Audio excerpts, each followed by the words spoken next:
Do do do do do do do. Ba da da da da. Dee, dee, dee. Ba ba ba ba ba.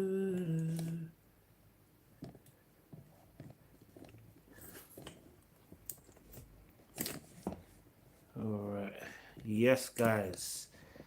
Okay, so I'm gonna make sure I'm straight. All right. So, guys, Buddha boom. Appreciate you guys. You already know what time it is, baby. Listen, we're gonna be talking to you guys about what work women need to be doing before they enter into a relationship. You understand? We're gonna put some work in today. You understand? We're gonna put in work today. You understand? The things that women need to be doing before they enter a relationship, we're gonna put in work today. You understand? Yeah. So guys, I hope you guys are ready. Please, as well, if you're in the chat, make sure you like it. Do you know why? Because it helps with the optics. You get me? So if you're in the chat, we've got 16 people so far. Let's just click on the likes just to make sure that the optics go out and do well. You understand? Yeah. But yeah, today, guys, we are talking about, as I said, what work women have to do in order before entering a relationship. Look, I've got a ton of notes. Okay, I took all day.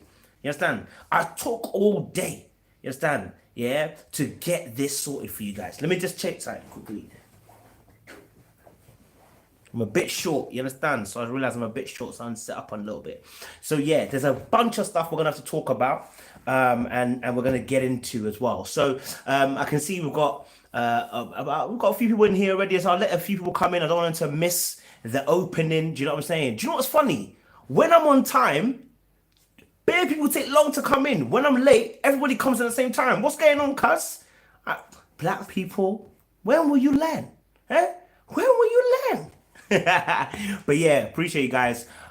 So yeah, we're gonna kick off in a second or two, and we're gonna delve into as well a little bit about feminine energy as well. I've been studying that as well because I really want to talk about it. Hey, appreciate you guys. Sorry if you've just got into there.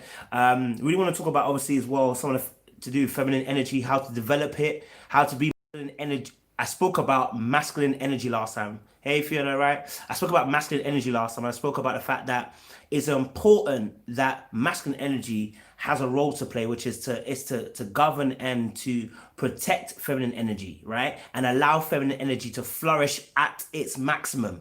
I'm not saying that feminine energy can't be on its own. I'm saying that to allow feminine energy to be at its maximum. You get me? Yeah. So that's what we're gonna really talk about and delve into as well. All right, let me get a sip of water, and we're gonna kick this off. We're not gonna waste time. All right then. All right, cool. So today's topic we're talking to you guys about is what things do I need to be doing as a woman before I enter into a relationship. So I'm just gonna break down feminine energy, okay? And the reason why I'm going to break down feminine energy again is because I spoke about masculine energy last week. So let's talk about feminine energy. I've got a few definitions, okay, around feminine energy, and then we're going to kind of go from there. So one of my definitions that I got for feminine energy was it says this: all of us have masculine and feminine energy within us, which is what I said. Just like there's divine energy, ignore the divine part, but just like there's feminine energy, there's also masculine energy. The feminine desires to be loved, and the masculine desires to love. I want to just break down for you again. The feminine desires to be loved, and the masculine desires to love. Now, I'm going to stop there and pause and say this. When we look at, even as Christians, we talk about God and us, yeah? In the Bible in Ephesians 5, it talks about the fact that man is the bride of Christ. And what is our mission? Our mission, what does God say to us? He said, God first loved us. So you see, when it comes to the feminine energy, right, it's all about receiving. You see, and God is the one that started this principle, right? When he made man, he made us to be an object of love unto. You understand? This is why in the aspect of provision, he said, Adam, you are now in the garden, okay, and you're supposed to look after what I have provided for you. Okay. Now, in that same manner, okay, the Bible says that he says, even while we were yet sinners, he loved us. See, the mandate of God is to love us. And Sorry about that, guys. Sorry, it went off there. Sorry about that, guys. Went off. One of the ways I'm going to just break that down again. So, when we're talking about masculine and feminine energy, God Himself says He loved us while we were yet sinners, right? And His mandate is to love us. God first loved us, right? And as God is represented as Christ, let's say man, if you want to call it, right? And us as the bride, female, woman, right? Here it's saying here, feminine desires to be loved. As creation, we're desiring the love of God. So in the feminine and the male energy, it's all about the fact that the receiving of this love, right? And so when you have more feminine energy, you want to be loved. Does that mean that we don't want that men shouldn't have feminine energy? No, because everybody needs love. You understand? We're talking about different quantities and different scales and different spectrums in terms of what we require in terms of being loved and love. But I'm just breaking down the feminine energy. The feminine energy desires to be loved. Do you understand? Yeah. So you see this, and it's even biblical again when you read Genesis 3. Now, many of you guys, if you're not Christian, you should know by now. I bring everything from a biblical understanding to make you understand the psychology. So when we talk about this, to define what this is saying, that the feminine energy desires to be loved, in Genesis 3, I think it's verse 15 or 16, where it talks about that the curse upon the woman was that she would pine after her husband, and he will rule thee. Okay, so the woman desires the attention. She desires the affection. She desires the adoration of her husband or her man. So the feminine energy desires to be loved. Do you understand? Yeah. And so when we're talking about feminine desires to be loved and the masculine desires to love, I already defined that, talking about how God is like man and He has to show us love. So the masculine energy wants to show love in the way that it shows up. So provision, in the way that we want to take care of you, in the way that we try to protect and govern and make sure that nothing happens to you. This is that masculine love, that masculine energy, if you want to call it that, right? And so another definition of feminine energy is that feminine energy is the receptive energy that opens. By receiving love, energy, attention, you deepen your feminine energy and it's filled up. I'm going to read that again. The feminine energy is the receptive energy, okay? Sorry. When I say feminine energy, I don't want anyone to misquote me and take me out and say he's new age. I'm not talking about that. What I'm just talking about is just it's a definition to explain what's going on. So it's just female energy, the female movement, the female way of thinking, the female kind of, I'm going to leave it as energy because it's a proper way to say it, yeah? So the female energy, okay, is how things get done. Okay, and so it says by receiving love, energy, and attention, you deepen your feminine energy. All right, that doesn't and then it goes on to say you can receive. And I'll do it another time anyway. And another definition is feminine energy is about being accepting and receiving, while masculine energy is about doing, go getting, goal seeking, and given. Remember I said this in the last live. I said to you guys last week, masculine energy is about how I can go get, complete my tasks, complete my goals, complete my objective, make sure I hit the targets that I've set for myself, right? Masculine energy. And the feminine energy is all about receiving. You know what I'm saying? This is why women love compliments. Yeah, this is why, and if you want to know where this comes from, it's not a human nature, it's a God nature. Why am I saying that? The Bible says that He made them male and He made them female. Okay, He made them male and He made them female in His image. Now, so when we're talking about the fact that women, when you talk about obviously, feminine energy in that respect, so. When the Bible says that, God loves worship, right? He says, worship me in spirit and in truth. And when you look at the woman, she loves that adoration. She loves when you speak to her nicely. She loves when you compliment her. She loves these kind of things. Why is it that she loves these things? Because those things are partly acts of worship. When we say we give reverence or we give honor unto God, we ascribe that through our actions, but we also ascribe that through the words. This is why the Bible says that God is a jealous God. Now, when we think about jealousy, we often attribute that to feminine energy. We don't attribute that to masculine energy. And when I say feminine energy, I'm talking about gender role, not sex role, gender role. Gender is the construct of what we have put together, okay? So when I talk about gender in that respect, I'm talking about the feminine energy is oftentimes described as being jealous. Why? Because it's attached to a negative emotion. Emotions are about feelings. Feelings are often attached to feminine energy. That doesn't mean, let me just say that again. Let me say that again. It doesn't mean that men, you can't have feelings. It doesn't mean men, you can't operate in feelings. What it means is that that oftentimes it's attributed to female energy when we say you're jealous, right? It's often tied to the feminine side of things, right? I'm not saying that women, all women are jealous, please. I'm not gonna say that. Don't take me out of question. I'm just talking about feminine energy. You understand? Yeah. Okay. So again, feminine energy is about being able to accept and receive, while the masculine energy is about doing, go getting, goal seeking, and giving. And so the feminine energy is passive, agreeable, and accommodating. Now, these words, don't take it as I'm gonna lie down. No. Okay, being passive, agreeable, and accommodating. I don't even like these particular words, but it's not about lying down. Nope. No, it's not about lying down. It's never been about making sure. It's never about being a doormat to somebody. Do you know what I mean? R&B, that's not true. Cardi B and Meg Stallion, that wouldn't be true. Actually, they exude a lot of feminine energy. Now, they do some things that are a bit more vulgar, which are a bit more masculine, but they do a lot of things that are feminine. That doesn't necessarily be the truth. Trust me, man. Trust me. But yeah, so so again, being feminine and being agreeable and accommodating is not lying down. Okay, it's not about being a doormat. It's about the way that you're able to maneuver the big bear. What do I mean by the big bear? The big bear is things like arguments, yeah? Arguments with other fellow men, yeah? Now, if you look at, I'm going to give you an example. If you're at work and you've been in the office before and you've encountered a very masculine woman who's your boss, yeah, you can tell because some of the things they do. One of the ways you know when your boss is really masculine, and I'm not saying it's a bad thing per se. I'm just saying that really masculine. One of the ways you know is because they're very much about. No one's saying it's godly, Aaron. No one's saying it's godly, Aaron. We're talking about feminine energy here, bro. So no one's saying that, Aaron. No. Okay, sorry.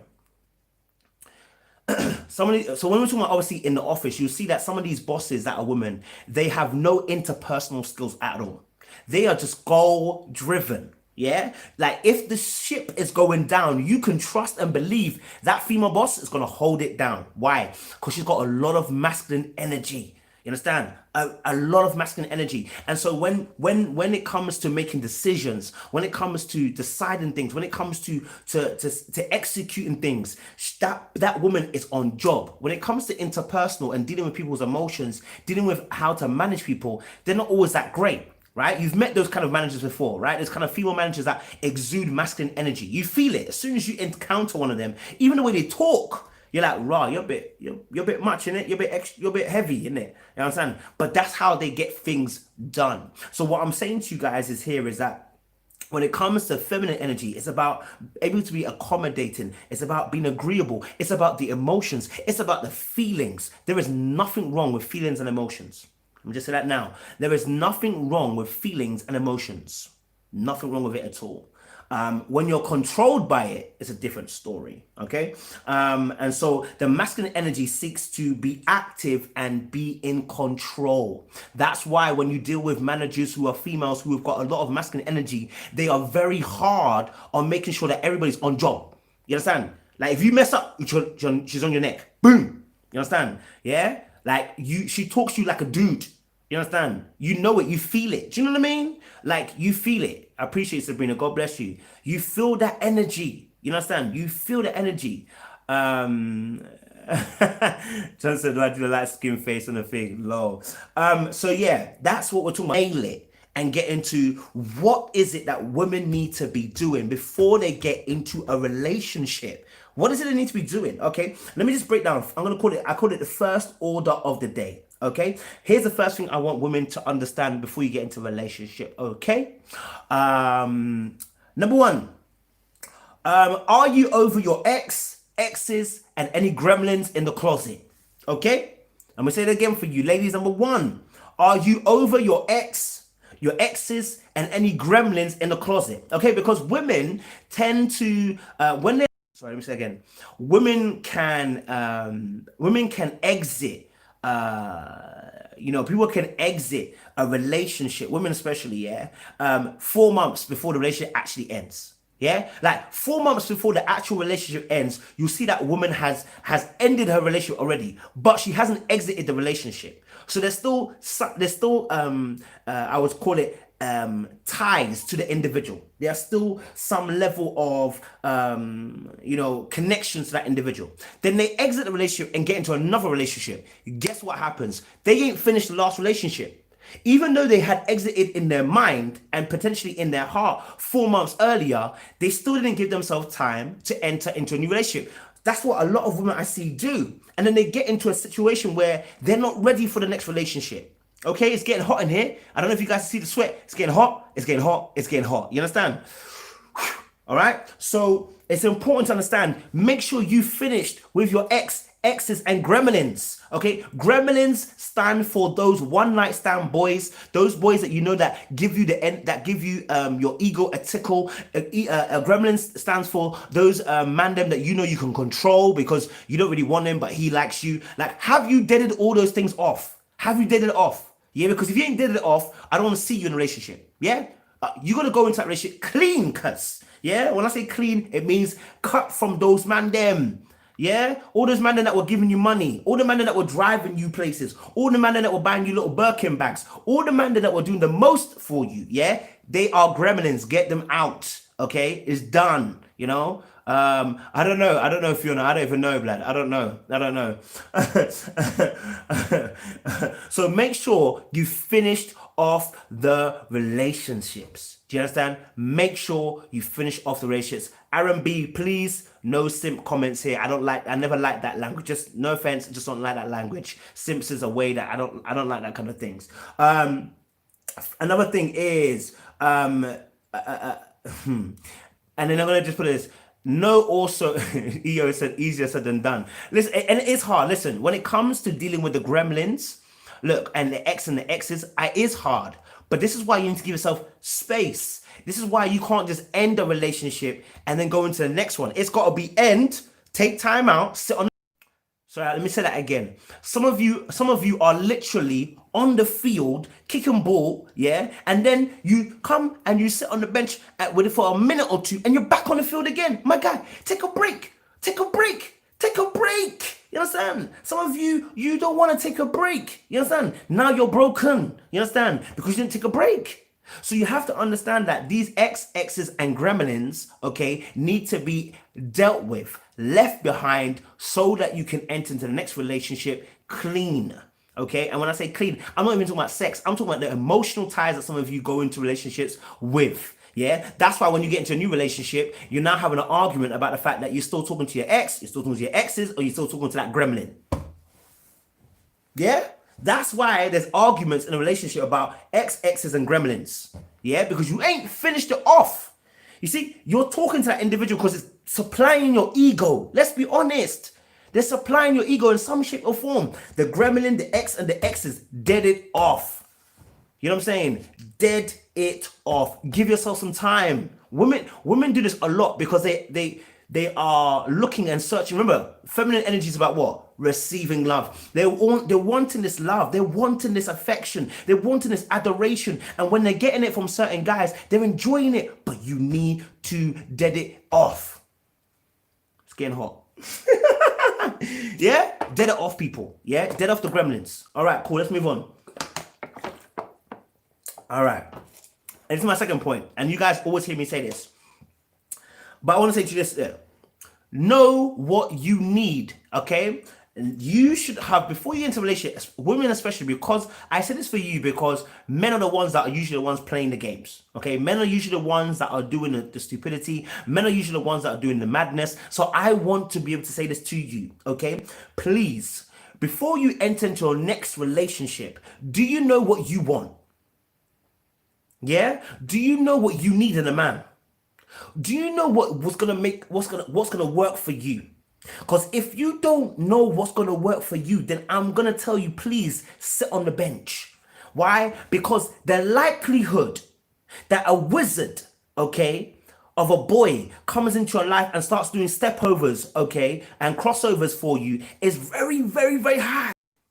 Let me say that again, okay? The likelihood of a man coming into your life and being an absolute wizard, okay, doing step over and crossovers, doing all 360 pirouettes and all these kind of skills to you, okay, just twisting you up, okay, is very, very likely.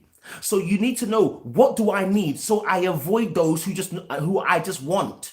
You understand? And once you have that, ladies, you can begin to say, I'm going to enter a relationship. Okay. Now, the need here isn't necessarily a long ass list. What it's saying is, what is it that I need to function in a healthy relationship? Okay. Yeah. What do I need to function healthy? I'm going to get a flannel because my face is sweating like a madman. You understand? Hold on 2 secs. God damn. Whew. Cheese and bread. Hallelujah. My God. Come on. All right. All right. Cool. Cool. Let me even split the forehead. Hi. Kabosh. Kaba. Yes. All right. Cool. All right, cool. Back on. So let's talk about it. Let's talk about developing more feminine energy outwardly. Okay. Let's Fiona, I don't want to do it. I like the hoodie. I don't know why. I like the hoodie. Let's talk about developing more feminine energy outwardly. Okay. Yeah. Let's talk about, okay, developing more feminine energy outwardly. Okay. Here's point number 1 we're going to talk about.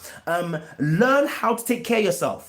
Yeah, listen, ladies, the difference between man and woman, like, I can look rough, but if you look rough, and you ladies know, because when you go out and you're like, I was looking rough and he moved to me, it's mad. But I get it. But you know, on a day-to-day, on a normal day-to-day basis, you got to learn how to take care of yourself. Now, what does that mean? It means what it means in the Bible. Esther. Remember Esther in the Bible, yeah?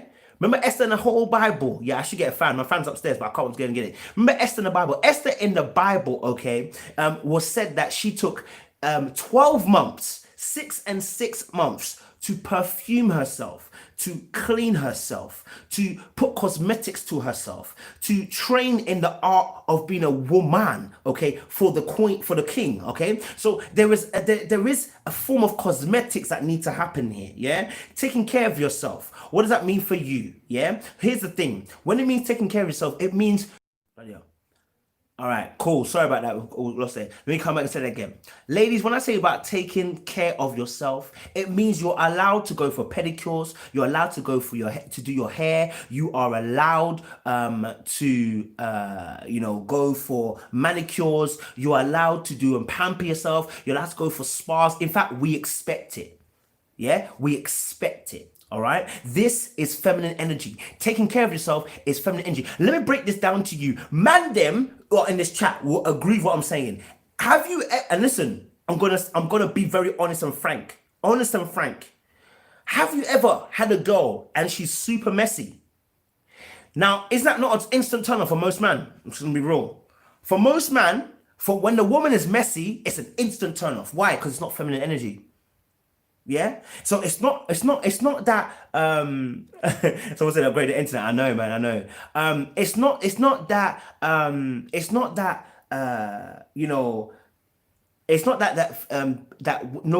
men aren't unclean either. Look, men are unclean, unfortunately. Sometimes we're just they're not to clean the house. You know what I'm saying? That I mean, I've cleaned my house. I ain't gonna lie to you. I've cleaned my house. You know what I mean? But and it's not clean. Man, them know instant turn off. Listen. Yeah, you've instantly been relegated. That's it. The man has said, listen, I can't deal. Yeah. Now, if your house was off, it's not clean for a day off or whatever, or it's one off and whatever, it happens. Yeah. But the thing is, yeah, when it comes to feminine energy, when guys see a girl that hasn't really, you know what I mean, she's not particularly clean. And here's another thing: when we're talking about obviously take care of yourself, put deodorant on. It's no, listen, you can't get away with it. As a woman, you can't get away with it. Men, I'm not saying they can, but I'm saying that listen, women get it worse because a lot of what when men are looking at women is the outer appearance, right? And dealing with the physicality of women. That's why oftentimes you hear men, yes, you and ladies, you know the pressures that you ladies feel when you're talking about physical features and this and that. But the whole thing is that listen, when you oh, Esther, why you gonna do that? Esther. So when you obviously like cleanliness, like understanding that, listen, like body odor. You understand? Body odor. Take care of yourself, man. Take care of yourself. Yeah, very well.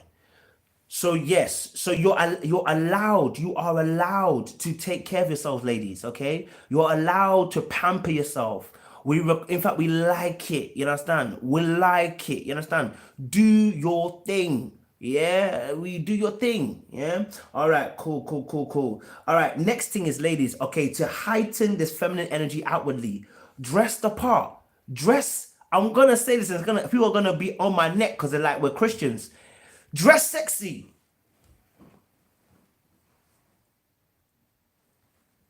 Come on. Dress sexy. Look, let me tell you something. Listen, when I say dress sexy, it doesn't mean dress tarty, okay? It means dress sexy. I mean, it means, dress with a little bit of pizzazz. You understand? Yeah, just with a little bit of pizzazz. You know what I'm saying? Not dressing like you are ready to, you know what I'm saying? But dress with, listen, we listen, and listen, you're at, thank you, Esther, classy, sexy. You can be at church, yeah, and someone could be wearing, let's say the Ankara or say Ghana colors or Nigerian even clothing, and it's just fitted sexy because it's fitted. It's not, see, and it just looks nice. It fits her body type, fits her shape. It's just correct. So now you're looking, and as a man, yes, you are looking. Yes, as a man, you are looking, and you're thinking, okay, that ain't sister no more. Okay, okay. Oh, so you do that? Oh, okay. I hear what you're saying. You know what I'm saying? So listen, dressing the part makes you feel. First of all, it's two part because when you dress the part, it exudes a feminine energy, and it also makes you feel more feminine. Do you know what I'm saying? Like, so dressing the part. When I say, and I like what Esther said, classy, sexy. You know what I'm saying? Classy, sexy. You know what I'm saying? So keep it stylish. You understand? We're not looking for whoredom. Okay, we're looking for stylish, sexy. You understand? Yeah, stylish, sexy. That's what we're looking for. You understand? So the whole point is, and look, as Fiona said, yes, you have all the brothers in church connected to the church. Yes. And like I said, it's a level because what you're not trying to do, you're not trying to go into I want to have sex. This is not the energy you want to exude. What you are trying to exude is though, I've got a little bit of I've got something that's gonna entice you a little bit. Yeah, and I've got something that's gonna draw you in a little bit. What? Do you think that man got no eyes or something? We got eyes, we're gonna see, bruv.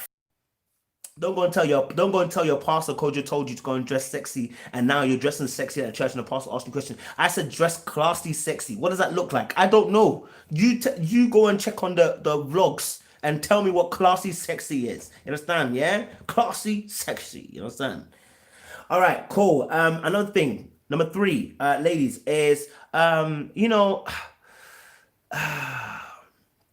so, and yes, Deborah, I'll even address that as well. And point number 3 is believe in your slay. Okay, ladies, you got a minute. It's getting hot in here like I'm preaching, baby. Okay, develop in your slay. That means develop in your confidence. You understand? Develop in your confidence. You feel me? You need to be able to develop a confidence that allows you to be able that allows you to be able to exude this confidence that makes people want you and be around you. Look, just as guys who are nervous, it's kind of a turn off for some ladies. For men especially, they want a woman that's confident, right? And when I say insecure, there's varying degrees of insecurity, but I'm saying that men do often draw more attention to the ladies that are confident. That is why, and listen to me very carefully because I don't want to make a mistake. I don't want anyone to take my words out of thing.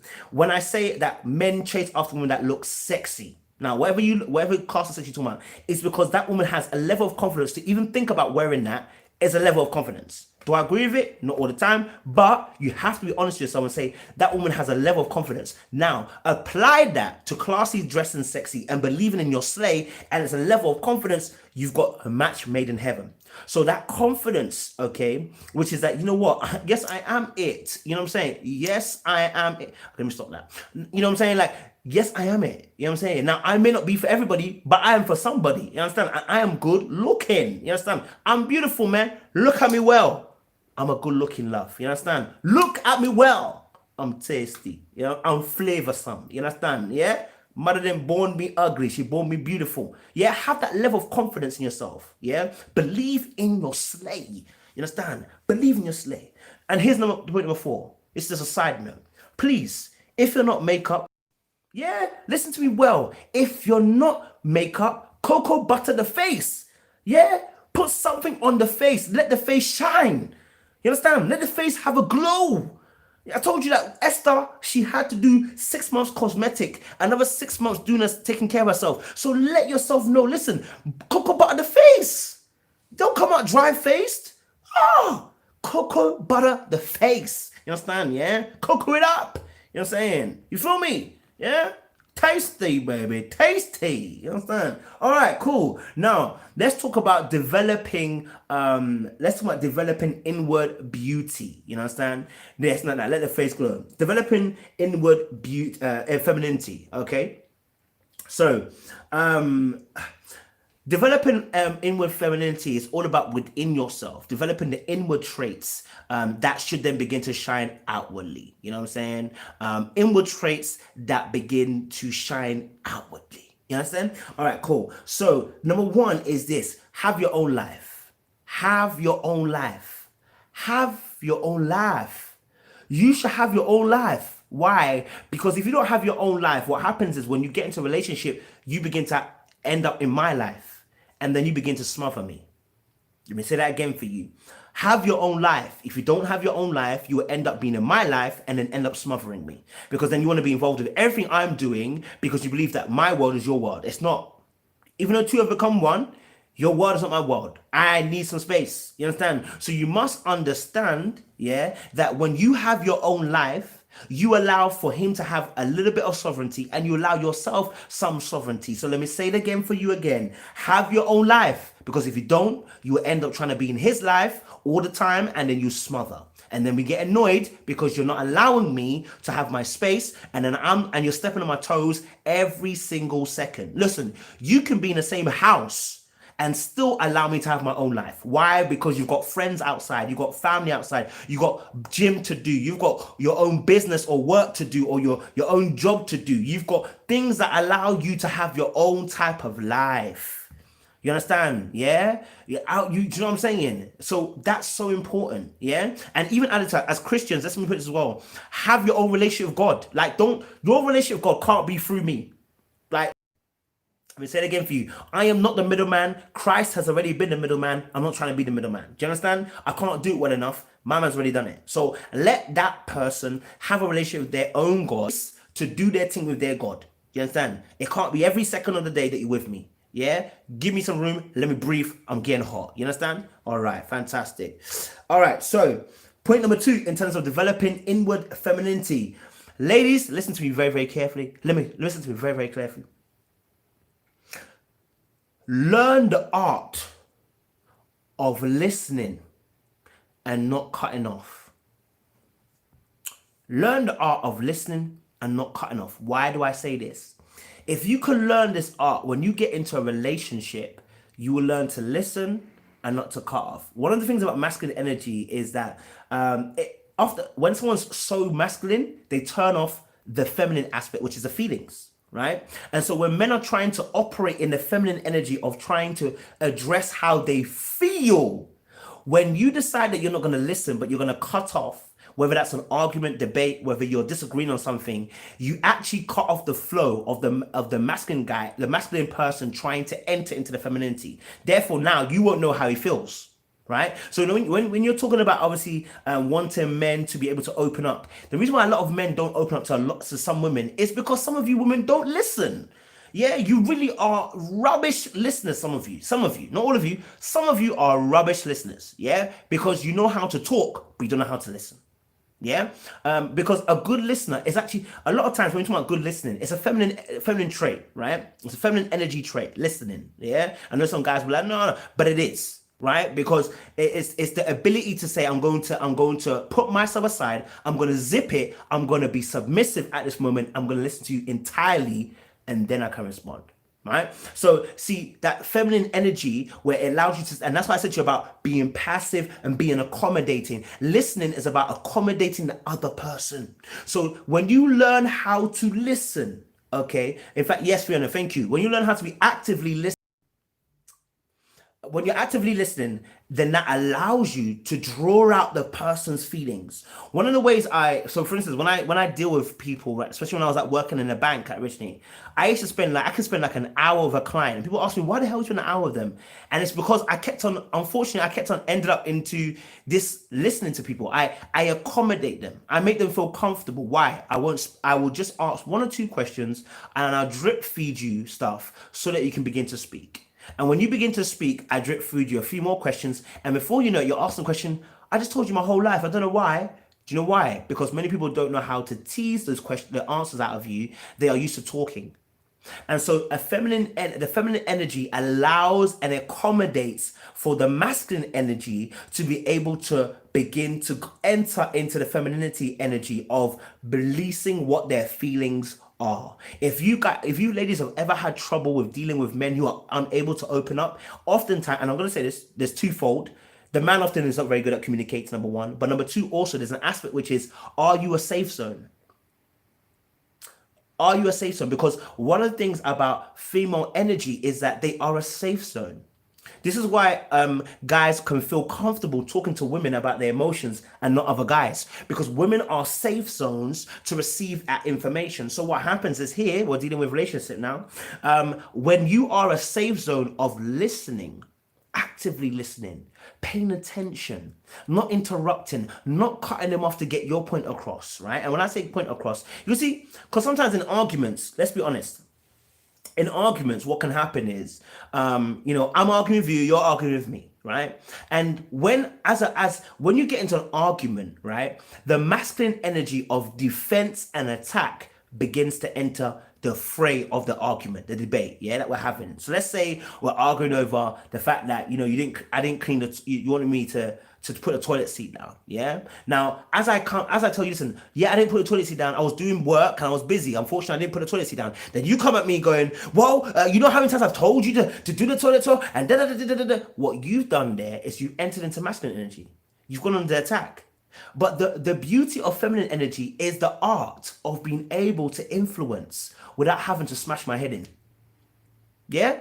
The beauty of feminine energy. So when we're talking about female energy, when we look at even in the Bible, right? Look what Eve did to Adam. Look what Eve did to Adam. Adam, yeah, ate the apple on the premise of the fact that Eve gave it to him. No words, no instructions, none of that. She just says here. Oops, sorry. She just gave him the fruit. No words, nothing said, just gave him the fruit. Why? Because the art of a woman is to use her body to make you be, and I'm gonna say it's to make you move. So here's the thing: when you're having a debate with me as a man or with another man, the moment you get into my face and say, I don't agree with you, gag gong gudubak bada bam boom bam bada bam boom bam, you've entered into masculine energy. And when you enter into masculine energy, I enter into my hyper masculine energy, and I got to show you can't do me dirty. Nope. You can't war with me. Nope. Let me show you how masculine energy does. When we argue, kings go against kings. Let me show you how kings do. Right? But if you do that, okay, highly likely the war is going to be lost. Yeah, there's a art to dealing with a man. As I said about how to tame the bear. So when you're arguing with a man, you actually have to go into accommodating mode, right? You go, and you see, that's why the Bible says women should submit. You know, the word submit is to yield. When you yield results. Let me say it again for you to understand. When you submit, you are to yield. And when you yield results. It means that the art of a woman, the power of a woman is when you submit to the right guy, please. Don't just submit to any bastard. You know what I'm saying? And when I say bastard, I'm talking about the Christian bastard. You know what I'm saying? I'm using that word because the Bible uses it. Now, when you submit, okay, to the masculine energy, okay, you're actually gonna get me to do what you want me to do. Here's how. I remember me and my missus were having a conversation, and I got a bit annoyed about what she said. Right, I got annoyed, and I said, okay, fine. I went into my laptop. I didn't want to talk about it. What she did, what my missus did, was phenomenal. Let me give you an example. I was annoyed at what was happening. Yeah, I was annoyed. Yeah, in fact, this happened several times, and I didn't even realize until today I was researching it. I was doing my work, and I was annoyed, and she came. She sat next to me and said, and she put her arm around me and said, "Babe, can we talk?" Bruv, at that moment, I lost it, bruv. I said, "Okay, let's talk then." Why? Because now she didn't come on a flex thing. She didn't come on a beef thing. She's not coming on a masculine energy thing. What she uses her femininity to get me to yield. Do you feel me? To get me to move from my position. Let me tell you another example that happened. I remember we had a little bit of a disagreement, right? And I was annoyed, and I went into the bathroom or whatever, and she came in there, and then she made a little joke like, "Babe, we still are kind of arguing. Like, I want to just kind of da da da." And when she said that, I was like, "Oh, why was I angry again?" Why? Because the person's now not coming. The person's not coming on a masculine energy. They're coming with me on the feminine energy, which is to accommodate. Accommodate does not mean lie down. It means find the true path to get the bear to yield. Yeah? It's finding the true path to get the bear to yield. Do you understand? You are not supposed to fight the bear the way that the bear fights. You don't fight that way. You don't, because if you do that, you're gonna end up losing. What you fight with is the feminine energy, which is to say, okay, babe, do you know what? And ladies, you know this, you do this at points and you don't even realize. For instance, you might be like, okay, babe, okay, so like, okay, can we discuss what actually happened? When you come like that, it's completely different from, "But I don't get what you said. You know, you said this and you said that and you've done this and you've done that." And then when you do that, then I'm now gonna be like, "Are you nuts? Like, don't come on that vibranium. Don't come on that vibranium. Don't." And here's the thing, like, body language is so important when it comes to your femininity. Like, when it comes to your femininity, body language is 100% key. Let me tell you why it's key. When we're having an argument, okay, and I'm standing up and you decide to stand up, we are officially beefing. When I'm stood up and you decide to stand up and get into my face, we are officially beefing. You're saying to me, you're now an. When I'm standing up and I'm like, "Oh, I don't agree with your point," and then you get into my face and be like, "Yes, and so," and now we're at loggerheads. You see, the art of femininity is that when I'm standing up and I'm arguing, you come softly and say, "Babe, look, okay, cool." Do you know what? And I watched this on the video. I watched this on another video. Let me be honest with you. Let me give the shout out to you. And I love what the person said, because when I've seen it done to me, and I was like, I get it now. And the person was saying, like, when the man is standing up and he's vibrating, he's saying all he's saying. The art of a woman is to go quiet, just listen as he's saying what he's saying, and then use your body to speak. And I was like, "Oh, what does it mean by use your body?" And it means this: when you get closer to me, you're not getting closer to me to argue. You're now trying to change the landscape of the beef. How? By now putting your arm gently on my arm, saying, "Babe, okay, can we discuss this?" Changing your tone, changing the words that you use, and now you're going to be able to get me to change. The same way I'm changing my tone right now, it's the same way you change your tone. You soften it, right? And as you soften the tone and you get close to me and you put your arm around me, or you put your arm on my arm, or you put my, you know what I'm saying? You get close to me. Now you're not trying to get close to me to hurt me. You're getting close to me to be able to show your affection. Now, when you do that, you disarm my anger. The Bible talks about the fact that I think about the. I'm going to. I find a scripture where it talks about how words can soothe the fire. Yeah, there are people who say things that are able to soothe the anger of people. Why? Because the way they talk, they disarm. Yeah, it's getting hot in here. Oh, freaking hell, mate. It's getting on in here. Listen, so the words that you say, the way that you're able to get close to me without trying to fight me. That's what I said to you. When my missus came and sat next to me and put her arm around my head and began to scratch my head and said, babe, I instantly was disarmed. Now the testosterone that I had was going beforehand, going back and forth with her, and no longer exists. Femininity. Femininity. Here's the thing. Some women are too argumentative. You see, arguing can be a feminine trait, but when you're arguing toe to toe, it doesn't yield the results you want to yield. You are like, ladies, you can testify yourself. Think about the arguments you've had with of a guy that you liked, and it's gone toe to toe. Who's won? Who's won? Who's won? I keep saying this to you. Listen, the art of femininity is to accommodate. So even if I'm chatting rubbish, I'm not saying you have to agree with me. No, what I'm saying to you is calm down, slow it down, listen to what I'm saying, let me speak. It's almost like, I don't know if you guys, if you grow up in an African household, you know this technique. When a kid is crying and the kid is being out of sorts, yeah, and the kid is being mad, yeah, and you want that kid to calm down. We used to put the kid into the bathroom or the toilet, and you let the kid cry. Yeah, the kid will cry until it begins to get tired, and then it sleeps. Then you open the door and you say, "Hey, come out." Kid's calm, right? Some of you might call it child abuse. I call it effective discipline. Anyway, so that child has cried itself to sleep. Now the man is the same way. When I am talking, when I'm talking and I'm excited and I'm going off on one, and you feel like that's not what that I'm missing the point, and it's getting to a point where it's going toe to toe. You calm down. Yeah, you slow it all the way down. You say, listen, hey, okay, cool, babe, what are you saying? Now, when the moment you say, babe, what are you saying? I'm trying to hear your point, and you let me speak without interrupting me until I've got to a point where I've finished, and I've gone, yeah, I finished now. At that point, then you go, babe, okay, if I heard you correctly. Can I also just say what I was thinking as well? Tone, facial features, proximity, is important.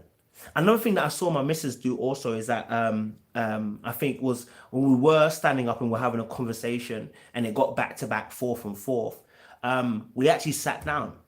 Now the reason why is because when you stand up, remember, like imagine two guys, you seen this as well. Two guys are getting into argument, then when you see two guys arguing back and forth and one of them gets up, you really know it's about to be smoke, right? So think about that in a relationship.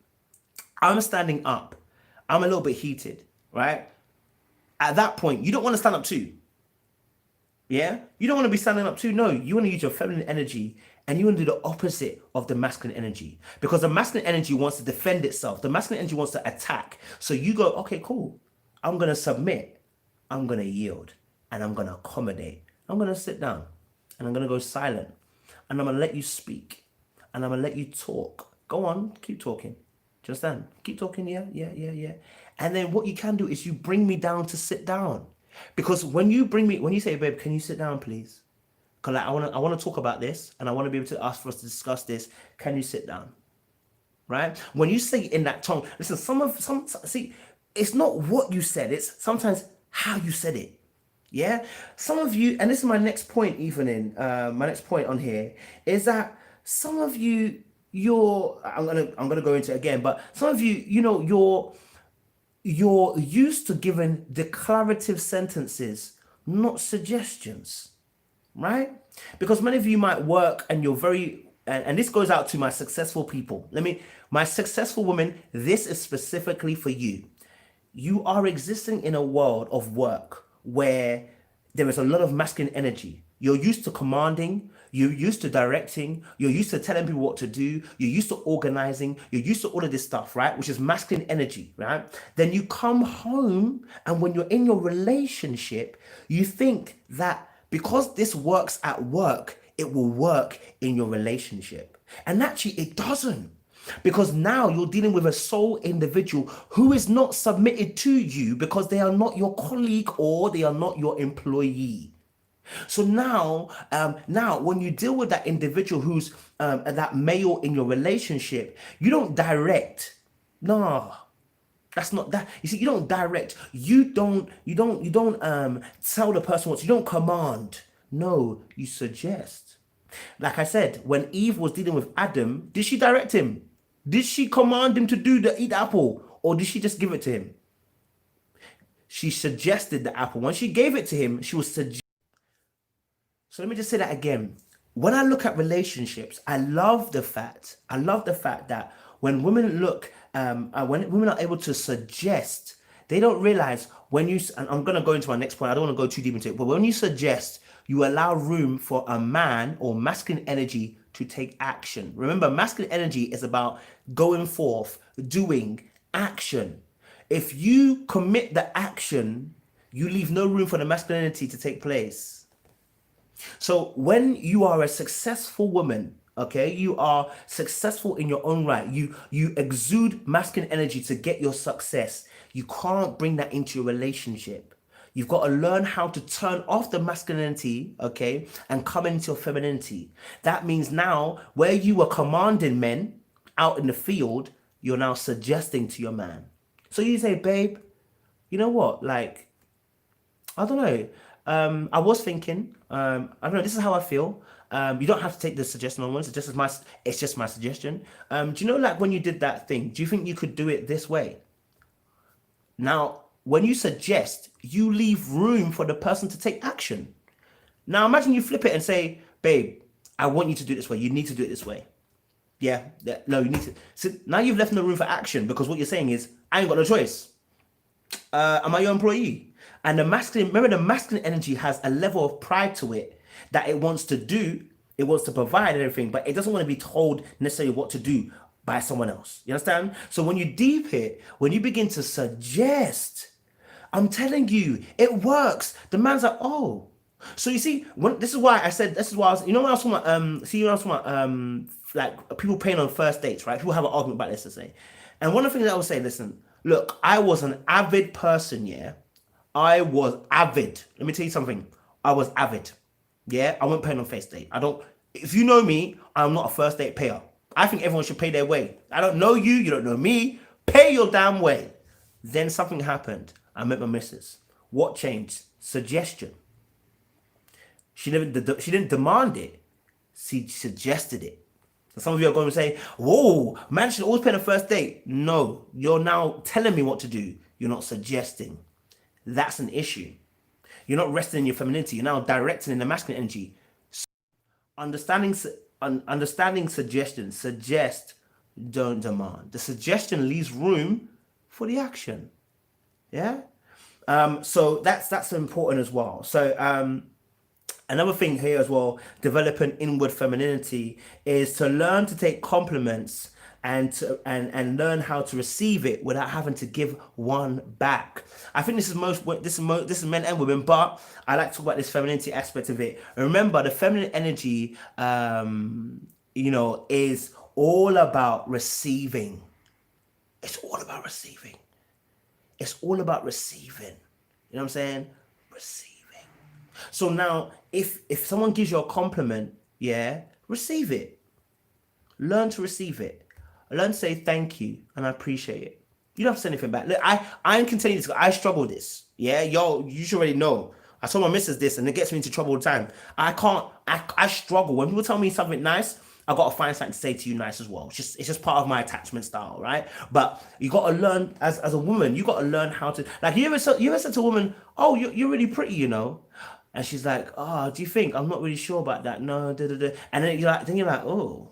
Okay, I just gave you a compliment and you don't even accept that. Like, suddenly you're no longer, that's no longer cute. Why? That's not confident. That's not confident. You see, there's a way to accept it without it also being arrogant. The thank you is what's so key. When you say to a girl, "Oh, you look really pretty." Oh, yeah, oh, thank you. I appreciate that. Thank you very much. Right? Accept it. Move. That's it. Beautiful. Yeah. Oh, thank you. I appreciate that. Tonality. Oh, thank you.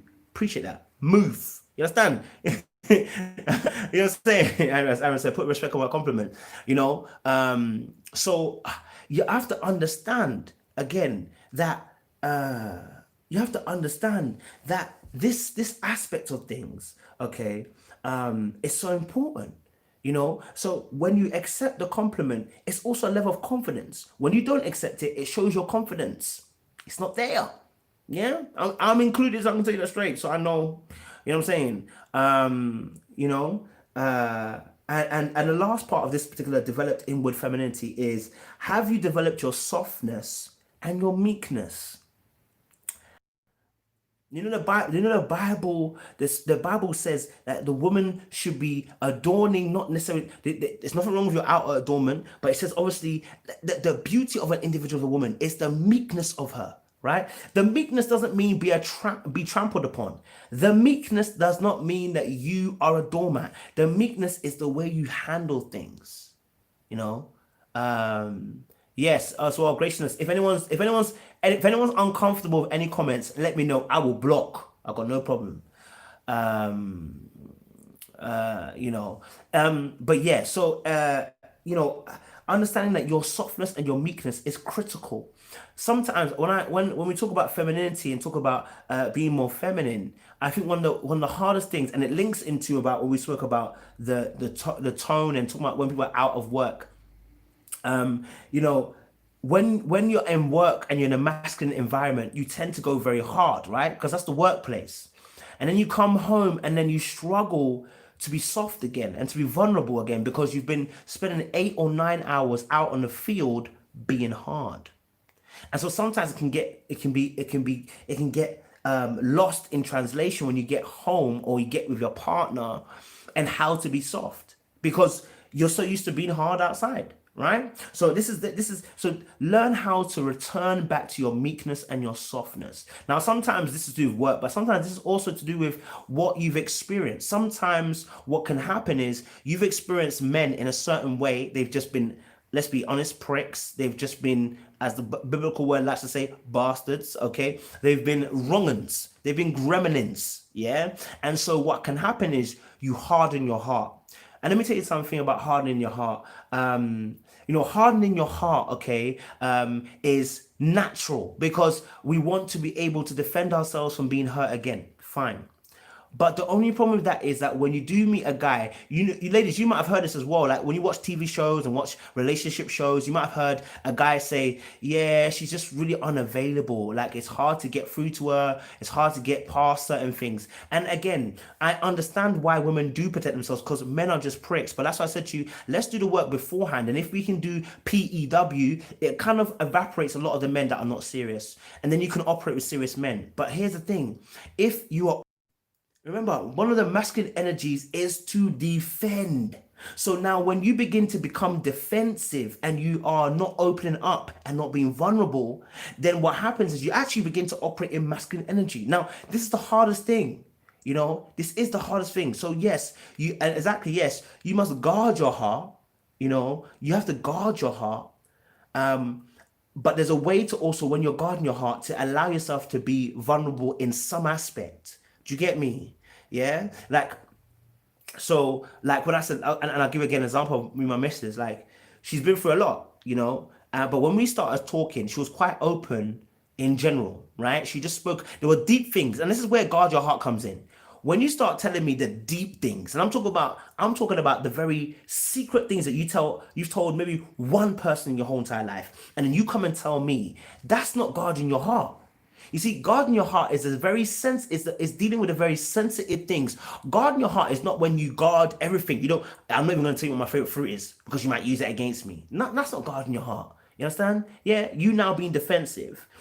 Guarding your heart is dealing with the most sensitive matters of your life that you share with very few people. You see, when Jesus had the disciples, he had 12, and then he had the three, right? He had the John, the Peter, and I can't remember the other person, right? But he had an inner circle.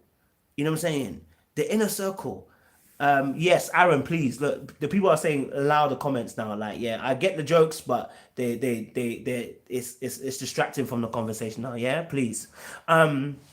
So you have to understand, yeah, that there's an inner circle. Even that Christ had an inner circle. What does that mean? It means when you are talking to someone, it's not every piece of information you release. Yeah. Now, if I can give my missus as an example, when I talk about my missus for example, when we started talking, there were things that she didn't tell me from the jump. Do you understand? It's not everything that she told me. And as we got more and more, as she trusted me more and more, she began to release things to me. You understand?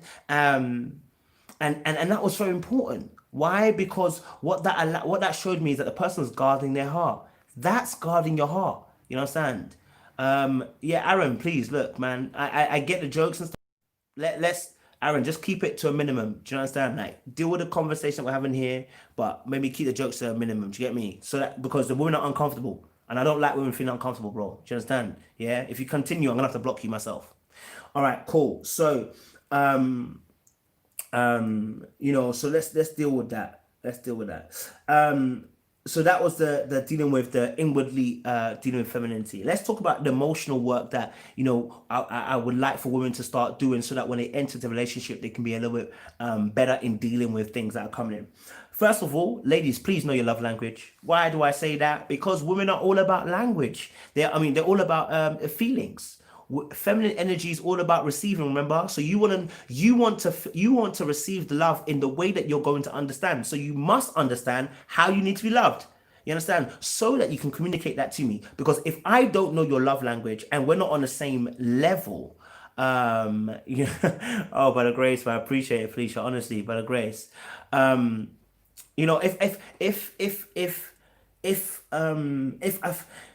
If you don't understand how you want to be loved, and remember, feminine energy is all about receiving love. You see, I'll tell you masculine energy.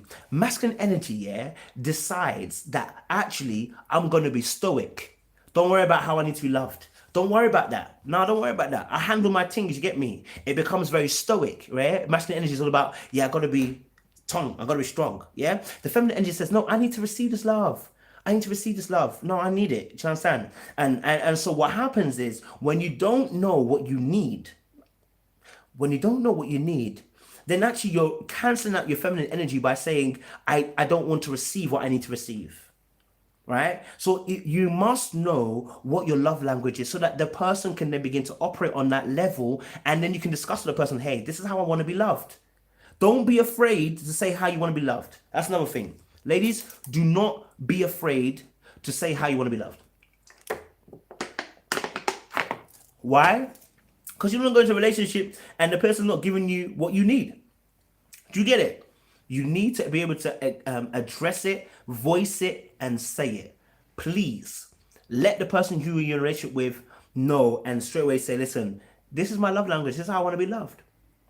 Do you understand? Because the man might not be self-aware enough to say to you, what's your love? Yes, we have a PayPal, Wilhelmina. We have a PayPal. It's just PayPal, Little Black Book 91. That's what it is. You can check it on the videos as well. So just understand that once you know your love language, then you can able to discuss that with the individual. And then the person can actually say, okay, cool. Now let's work on it. And I know how to now love you going forward. You see, sometimes we wait to like 6-7 months. Okay. We can wait 6-7 months, to 6-7 months to then say, actually, this is how I feel.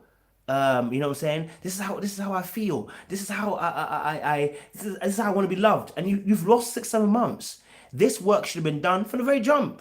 Look, one of the very first conversations I had with my missus was, what's your love language? Now, again, I'm saying to you, not every, because even me, saying to the woman, it's kind of feminine energy, right? Because that's dealing with feelings, right? So for me to even be self-aware and go to her, it's not every guy that's like that, and I understand that. So what I'm saying to ladies is, when you know what you are, you know what I'm saying, when you know what you're about, you stay.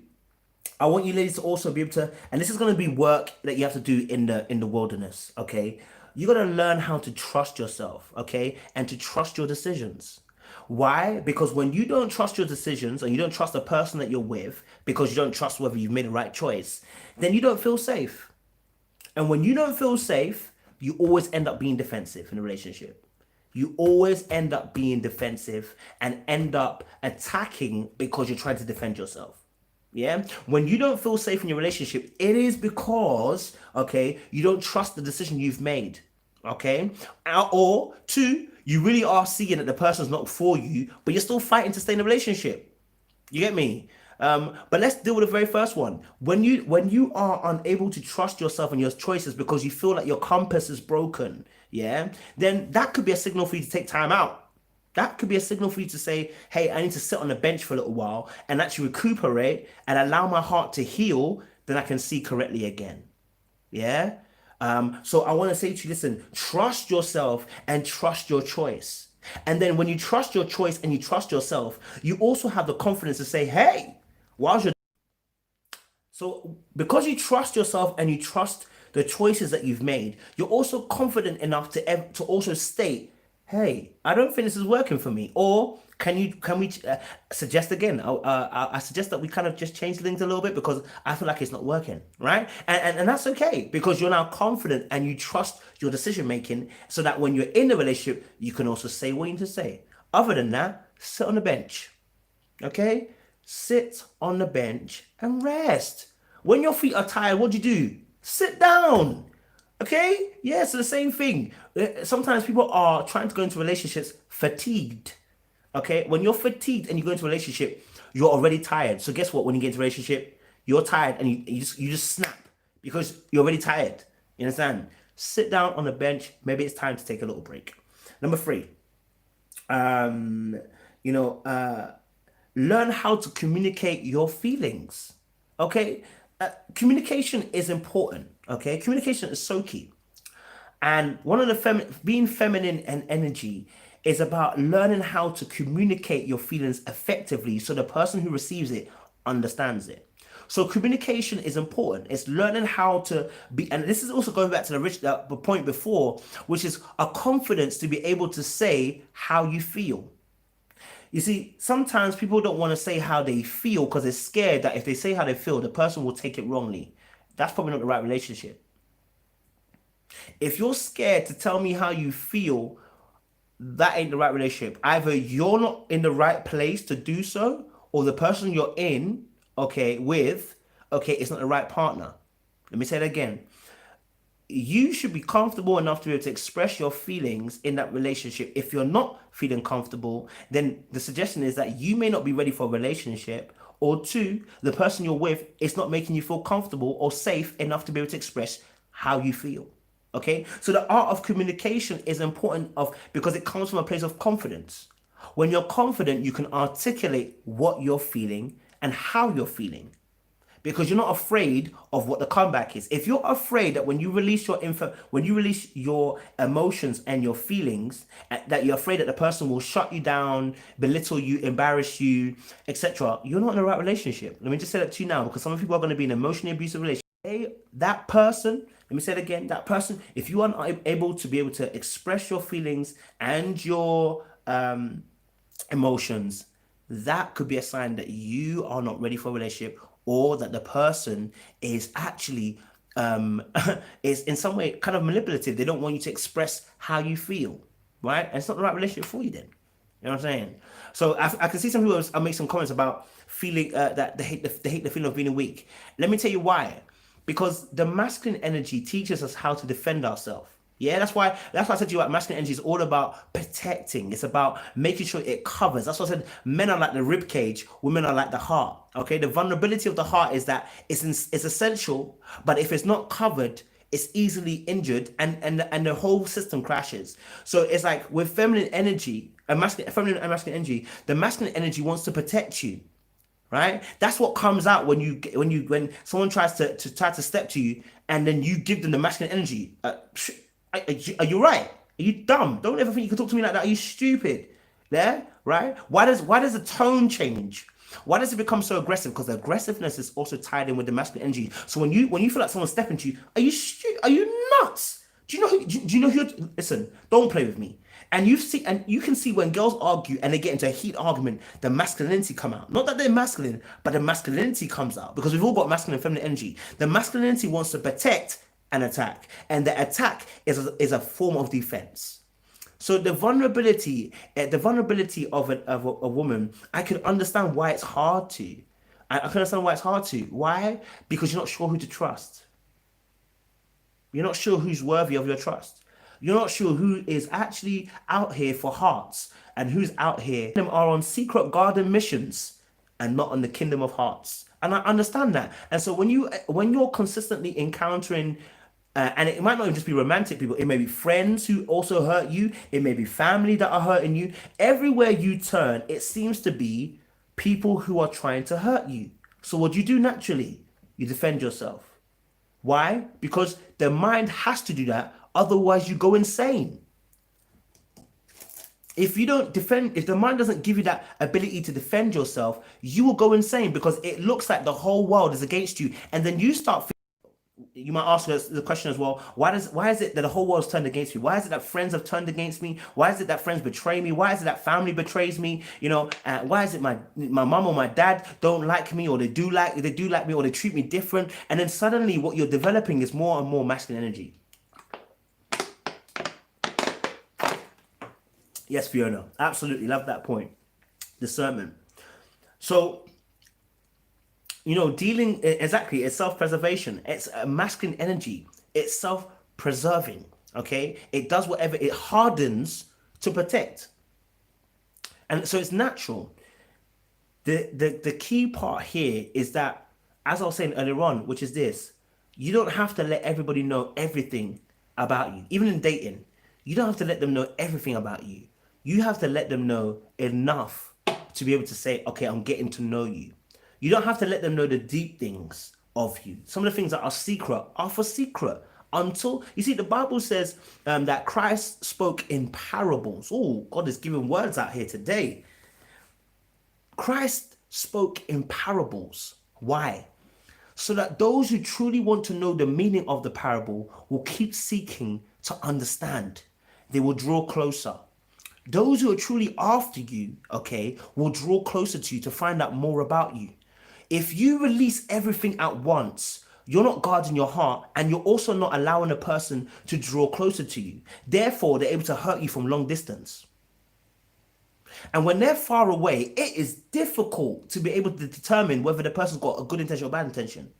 So you see, this is why. So it's important that, so ladies, if you're trying to go into relationship stuff, like, please release some information. Things that are not, listen, tell them about your brother, that you've got one brother, two brother. You tell them that your dad. You may even say, look, I don't really get on with my dad, or I do get on with my dad. You don't have to go into the details of what happened with him. Why? Because that is reserved for those who truly are trying to seek you out. The same with Christ when he said, listen, those who have ears to hear, they will hear. Meaning, as you listen, as you try to hear, and you're like, so imagine someone's talking really faintly, right?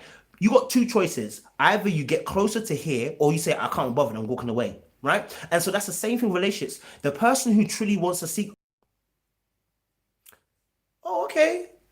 The person's like, the person hasn't released too much information, but I'm intrigued. Let me find out more. I'm coming close to you. Yeah? Oh, okay, let me find out more. I'm coming closer to you. And as you've got to a place of trusting the person, remember, it's on the basis of trust. You release the information according to how much you trust that person, but you let that person slowly by slowly. Why am I saying this to you? As I said, as I've entered a relationship the last few months, I've seen a person do the same thing to me. They didn't release every single, listen, you guys know me. I can listen for years. The person had my missus had deep stuff, okay, that they have gone through, but they didn't release it all at once. Now, if they had, it wouldn't have been a problem because I'm used to it anyway, right? But for the person's safety, they decided that, hey, I don't think this is appropriate for me to release all the information to you, coach, at this time. Why? I can't determine your true intention. Now, I know you're on YouTube, I know you're talking about relationships, but I still can't determine your true intention. I don't see your heart. And until I can see your heart, I cannot trust you. You see, so this is what that the when you're dealing with relationships, why you're defensive is because you're trying to determine who's good and who's bad. But you determine that, but those who are genuinely trying to invest their time and trying to get to know you, you will know them, right? So you let certain general information out that's not going to harm you. Let that out. And those who truly want you are going to draw closer to you. As they're drawing closer to you, you need to see their heart, right? Because as they're getting closer to you, they should be exposing themselves as well. They should be becoming more vulnerable, you know? So that's the truth about it, you know? Felicia, I appreciate you. Yes, Aaron, not everyone deserves to know you, you know? So that's why Jesus was teaching us this. He said there were 12 and then there were 3. Okay? Those 3 got to see the transfiguration of Christ. Or yeah, you know what I'm saying? The 3 got to see certain miracles. Okay? In fact, there was 3 and then there was 1. I want you to deep this. In the Bible with Christ, yeah, if you're not Christian, don't worry. I'll explain the story.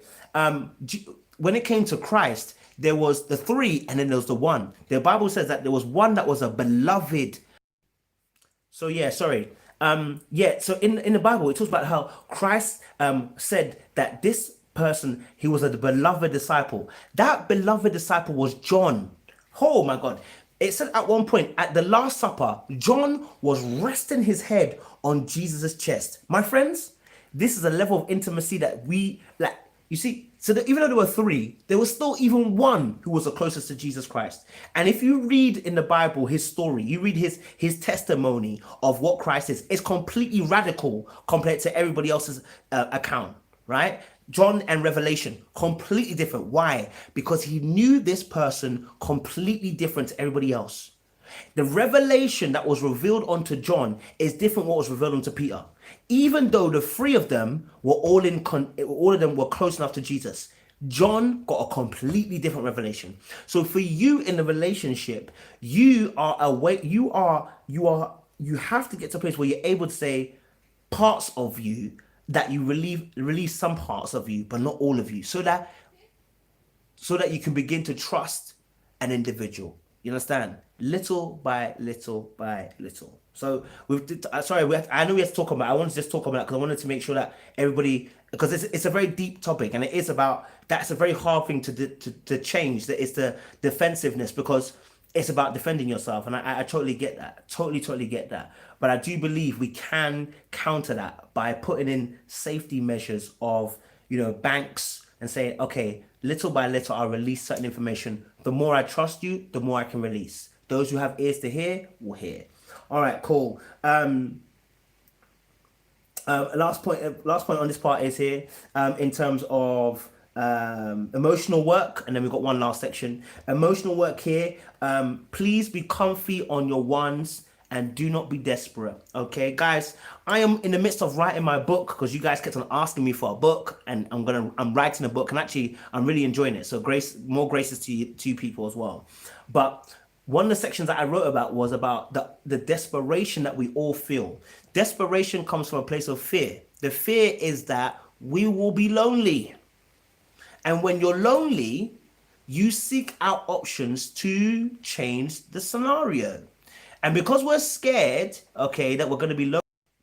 And so when we're talking about when you're desperate, you are fearful. When you're fearful, you're rushing. And you're rushing because you're thinking your time is running out. As you think your time is running out, you make impulse buys. Okay? When you make impulsive buys, it's an unplanned decision. When it's unplanned, it means you're making that decision on the fly. Now, if you've never trained yourself to make decisions on the fly concerning the opposite sex, what makes you think that you're going to be on the match field able to execute? If you ain't done the training to learn how to decipher, check, make sure that boy is not a wolf on the fly, how do you think you're going to be able to do that when you actually generally meet a guy on the fly. It's not going to happen, right? So you have to slow down and you have to say to yourself, I know that I want to be married, I want to be in a relationship, I want to have a man, but I can't be desperate. If I go desperate, I'm liable to rush my decision making. Yeah? Yeah, that's the key thing, right? So we want to make sure that, listen, you're comfy on your ones, yeah? Said, I'm not even trying to be funny. Sorry. I'm not even trying to be funny. What if you're generally just not trying to be burning with passion forever? Then Yenny, look, you can get over a relationship if you want. You can. But you've got to wait. You listen. What I will say this: what man, okay, who wants to build doesn't count the cost first. You gotta think, if you're gonna just marry, you want to get with someone just because you want to stop the burning, then I would have to ask you, say, have you counted the cost? Because if that boy is a devil in disguise, you will lose more jumping in that fire than if you had just stayed out of it. Do you know what I'm saying? There's nothing wrong with wanting and having that desire. What we're talking about is the desperation of that desire, because that the desperation says that it's an urgent need. Yeah, and that when it becomes an urgent need, you begin to make decisions on the fly. You're making it as you go because you wanna be able to do this quick, and that's where it is. So what I would say is I've got no problem, and I don't think God is even saying that. He understands that there's a need on our part. If we rush, then we've got a problem. Do you feel me? So rest in your femininity. You know what I'm saying? Rest in what God has given you. You know what I'm saying? And just keep your eyes open. You know what I mean? Keep your eyes open, because when the right guy comes along, you're gonna know how to behave. You feel me? You're gonna know how to decipher if this is the right guy or not the right guy. Do you know what I mean? The way the rain is coming down outside, monsoon is mad. All right, cool. Last section, okay. I really appreciate you guys who stuck with us as well. Really appreciate you guys who stayed in as well. Really do appreciate you, ladies and gentlemen, as well. It's always a pleasure when I get to speak to you guys. So, last section of it is called Leadership at Work, but Submission at Home. And this is specifically for those of you women who are very successful. This is for you.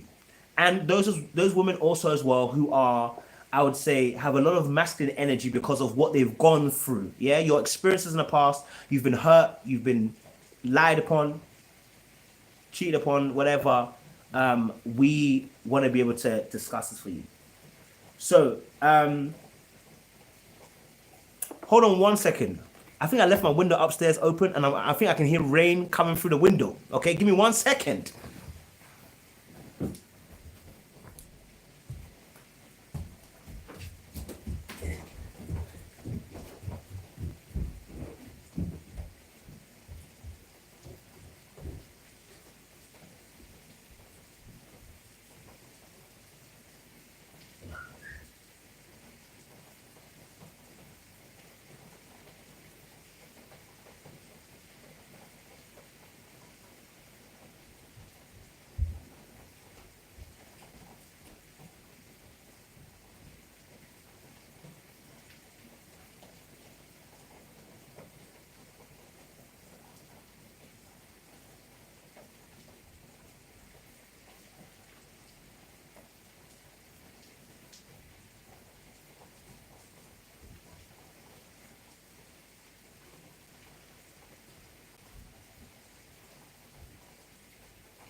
The rain was trying to bust the window in my car. You know what I'm saying? All right, listen, let's get onto it. Blood, I went to the window. Blood, the rain was just coming through the window, blood. It's mad. All right. So as I was saying, leadership. Yeah, it's pouring with rain. Leadership at work, but submission at home is what I've titled this as. Yeah, leadership at work, but submission at home. Okay, so talking about femininity, here's one thing I want to discuss with you guys. bear in mind, this is when you begin to. This is some of the things to do. This is considerations. I'm not saying you have to do every single thing. It's considerations. Okay, please consider it. Doesn't mean you have to do it. All right. One of the things I spoke about is, are you ready to ask his opinion? And what I mean by that is, if you are going to be entering into a relationship, many of you women are can be successful, smart, rich, got amazing faith in God, and you struggle with an aspect in terms of, the femininity aspect, right? Being softer. One thing I always say is that before you enter a relationship, would you be able to ask his opinion and bring him in? What does that mean? It means this. You don't have to take that advice, but are you willing to ask of it? Here's why. When you ask a man his opinion, okay, that you're dating, you don't have to take it, but what it does show is consideration. What it does show is that, hold on a minute, I consider your words as wisdom. And to a man who feels like he's a king, when you ask him that and he gives his opinion, he feels mighty. He feels lofted. He feels, oh, okay, she's asking me her opinion. That means she considers my opinion as something weighty. That means she considers me a partner. You see, because many women I've asked, and do you know what? Since I did the last video earlier on today, many people have asked me this question. How is it when I'm successful? How am I able to, be more feminine in that sense? Or how do I get guys to be around me? And this is the thing.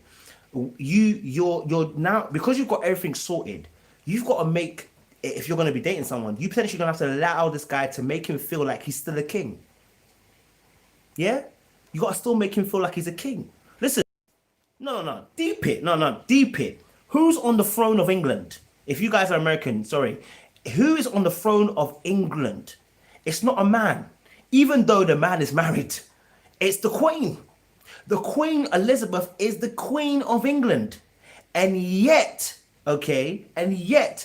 she's married to somebody. Yeah? But how does she not emasculate him? I'm guessing by still asking his opinion. It doesn't mean she has to take it. It just means that she can ask of his opinion because his opinion, and someone put it there, his opinion matters. Do you feel me?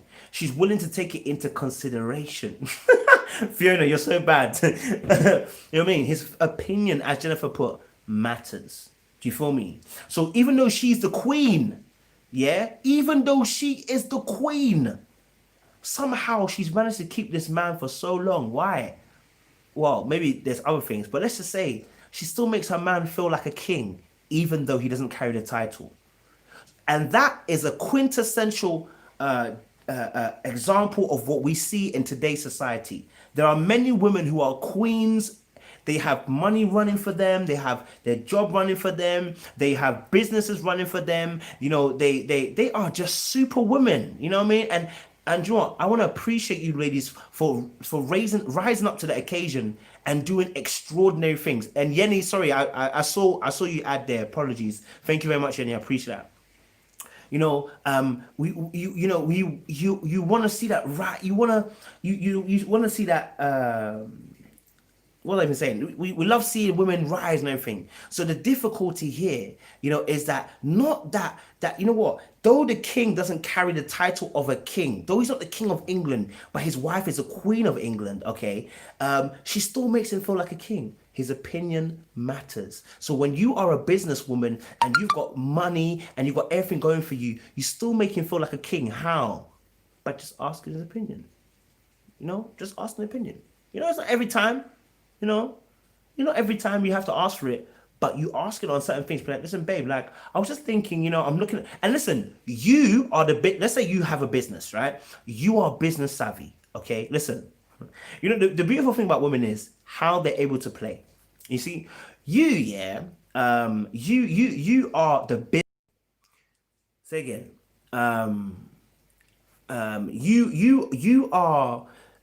You are a successful woman. You are successful in your own right. You are doing business and you're just killing it. Yeah, killing it. Okay, and you know that this guy doesn't necessarily know much about business. Okay, So, but you still ask him, listen, so babe, I'm looking to make a business move. Um, I'm looking to do the thing. What do you think about it? Now, listen, his answer is not important. His answer is not important. Listen, let me put it again. His answer is not important. Okay? His answer is not important because if you already know he's not business savvy, okay, you might not get a business savvy answer. It's okay. You just want an answer. Okay? So that he can feel, listen, like let me tell you honestly, like when Mrs. Was trying to sell her car, I have no clue anything how to sell cars. I'm gonna be honest with you. I don't know nothing about selling cars. I don't know nothing. But she came and asked me, and I said, "Listen, babe, I'm not gonna lie to you. I don't know anything about cars, but maybe this is what you could do." I'm not saying that's what you have to, but I'm saying this is what you can do. When she asked me, I was like, oh, I really appreciate that, you know. She knows I don't she knows I know nothing about cars. I know nothing about cars. You know what I'm saying? Yeah, it's not my kind of thing. I'm more of a football man, I'm more of a relationship type of guy. I can't ask me them questions there. I've got answers for days. Yeah. But she still asks me. Why? Because she's including me in it. Do you understand? She's including me in it. So now I realized, I was like, oh, and I remember the feeling. I was like, oh, I feel good. Like I mean, my muscle point might not have been that, it might not have been great, but I felt good, right? Because a man has an ego. You got to prop it up by just, just playing the game a little bit. Yeah. Number two, please get out the habit of thinking you know it all, okay, and you're always right. Okay, dead it. Dead it. Dead it. And here's why I'm going to say that because many women, like I said, many women, work in the field. Let's say that if they're successful, especially, they work either in a successful business that they own or they work in a successful company that they are part of, right? And they are exposed to this masculine energy on a regular basis to get deals done, to get things done, to get money across the line, etc., etc., right? And in the masculine energy of things in this field, there is because and let me say again, so in these places where there's a lot of masculine energy, testosterone, what I said is what I said.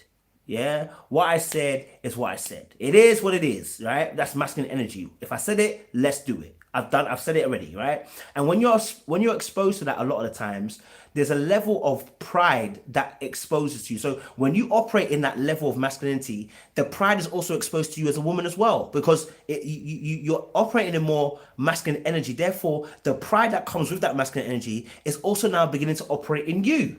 So now, when you're a successful person, sometimes you can get into a mode of thinking that I know what I'm saying is correct and I know it's right. Yeah, and then you begin to leave no room for another opinion because I already know it's wrong. I already know what you're saying is wrong. Yeah, I already know what I've said is correct. It is what it is, right? And so that's what I'm saying. Pay attention to that. Tap into yourself. Say, "Oh, have I got that level of pride in me?" See, women are. I think in the new generation that we're in, many more women are exposed to this masculine pride, and I think they're learning how to deal with it now, right? And then men are starting to see this and running away. They're starting to, and it's funny because men are running away from themselves. Because some of you men are just the exact same way. That's why you run it, and you're running because you're seeing how you behave. You know what I'm saying? You're running how you behave. You know what I'm saying? Yeah. So,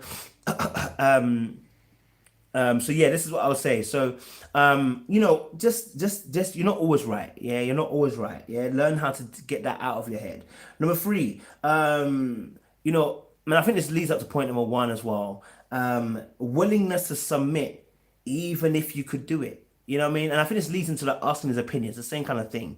But learning how to submit, even if you can do it. And what I say that it means when I say that, it doesn't mean that you don't do things. It means that listen, there are some things where you just go, listen, I could do it, but I'm just gonna submit. I'm just gonna let him do it. You know what I mean? Why? Again, you're learning how to rest in your femininity. It's not everything that you can do, you do. Sometimes just let him have the action. You know what I mean? Like it's that simple, because let me be very frank with you. If women, you get into a relationship, yeah, and you get into a long-term relationship where you are the financial leader, and when I say by that, you earn the most, and I'm hearing some girls are making, let's say, oh yeah, you know, some of the ladies are earning a lot of money, 100K, 150K, whatever a year, and some of the men are only making maybe 30K, 40K. What do you do in that relationship? Do you know what you do? You still submit. You still submit, even though you can do this, and this. Sometimes you give him room to make the decision. Why? Because you don't want to emasculate him, right? But this is the difficulty. It's hard to do that. It's hard to do that. And we can. I think I'll deal with that on another topic and another time because it's a lot, right? And so again, I was going to end on this particular point, which is again this point: stop ordering and start suggesting. Okay, so I'm going to end on this point, which is stop ordering the man and start suggesting. Look, because this links into the pride situation of masculine energy. Because you operate in a sphere where you've dealt with men, you've dealt with commanding men, you are used to commanding, but you have to be able to communicate and suggest and rely on your feminine energy to allow his masculine energy to take action and allow him to be able to feel like he's a partner in a relationship and not your tag along buddy. Okay, so that ends our particular session today in terms of our talks. I can see there are a few obviously people that are putting some questions there. I'll read through that and see if we can answer some of the questions we got there as well. So I think one of the questions was about finances. Okay. EO, do you want me to reply on here or do you want to reply on Instagram? Just let me know if you want to reply on Instagram. Fierce Fashion said, should you share your salary with someone you're just dating? Do you mean share your salary in terms of share your finances, like how much you're making, or are you talking about sharing your actual finances with the individual person? Because if you're talking about sharing your information, I think that's as you begin to trust the person totally, you are going to release details of whether how much money you make and how much money you take in. That's natural. It's part of the relationship. Sorry. If you're actually talking about actually sharing your actual finances with the individual person, again, I think you have to have a level of trust and a level of knowing the person. You must know this person. Do you know what I mean? You must know this person. To make a decision like that, you must know this person. I'm not saying you should or shouldn't do it. I'm saying to you, you better know this person before you do that kind of thing. Because money is something that, the love of money is the root of all evil. And so when you're dealing with finances, to be naive is to ask for death.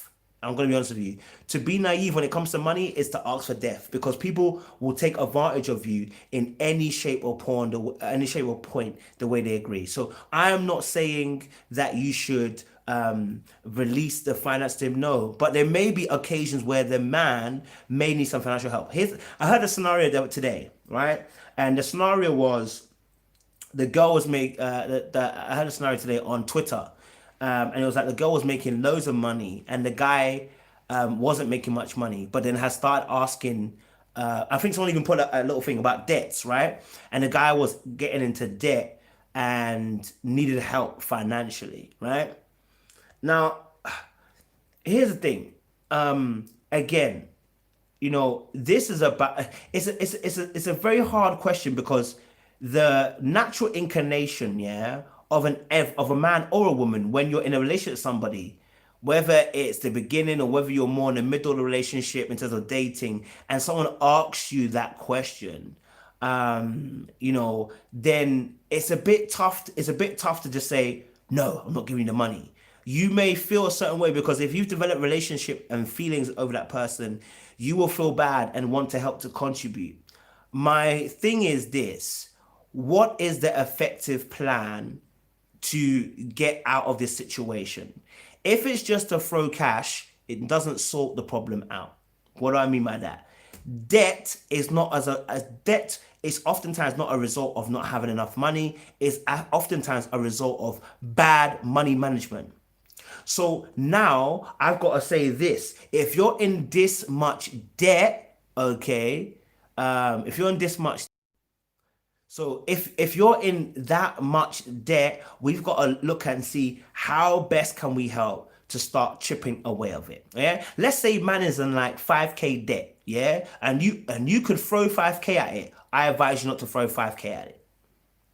Why? Because a person might not have learned the lesson. Okay?